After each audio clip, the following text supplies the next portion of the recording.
Hello, ഈ ഒരു fruit നിങ്ങൾ കണ്ടിട്ടുണ്ടോ? അധികം ആരും കണ്ടിട്ടുണ്ടാവാൻ വഴിയില്ല. അങ്ങനെ കോമൺ ആയിട്ടുള്ള ഒരു ഫ്രൂട്ട് അല്ല കേട്ടോ ഇത്. കടയിലൊന്നും അങ്ങനെ വാങ്ങിക്കാൻ കിട്ടാറുമില്ല. ആത്തച്ചക്ക എന്നാണ് ഞങ്ങളുടെ നാട്ടിൽ ഇതിന് പേര് പറയുന്നത് കേട്ടോ. ഇത് കഴിക്കുന്നത് നമ്മുടെ ഹെൽത്തിന് വളരെ നല്ലതാണെന്നാണ് പറയുന്നത് കേട്ടോ. പിന്നെ നമ്മുടെ പറമ്പിൽ ഉണ്ടായതുകൊണ്ട് തന്നെ പ്രത്യേകിച്ച് വളങ്ങളോ കെമിക്കൽസോ ഒന്നും ഉപയോഗിക്കാതെ തന്നെ വളർത്തുന്നതല്ലേ.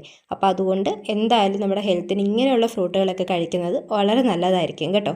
പിന്നെ ഇത് ഇങ്ങനെ പഴുക്കുന്നതിന് മുമ്പ് തന്നെ നമ്മൾ മരത്തിൽ നിന്ന് പറിച്ച് വെച്ചിട്ടാണ് പഴുപ്പിച്ചെടുക്കുന്നത് കേട്ടോ.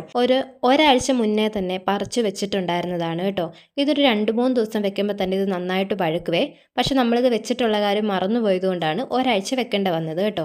ഈ ഒരാഴ്ച വെച്ചതുകൊണ്ട് ഇത് കുറച്ച് ഓവറായിട്ട് പഴുത്തുപോയി. അങ്ങനെ ഓവറായിട്ട് പഴുക്കുമ്പം ഇതിൻ്റെ ടേസ്റ്റ് മാറും കേട്ടോ. അപ്പം അങ്ങനെ അധികം പഴുക്കാതെ കറക്റ്റ് ആ പഴുത്ത് വരുന്ന ടൈമിൽ കഴിക്കുന്നതാണ് ടേസ്റ്റിന് നല്ലത്. പിന്നെ ഇല്ലേ, ഇതിൻ്റെ അകത്ത് ഇങ്ങനെ ഒരു ബ്ലാക്ക് സീഡ് ഉണ്ട് കേട്ടോ. ഈ സീഡ് കഴിക്കാൻ പാടില്ല, ഇതെടുത്ത് കളയണം കേട്ടോ.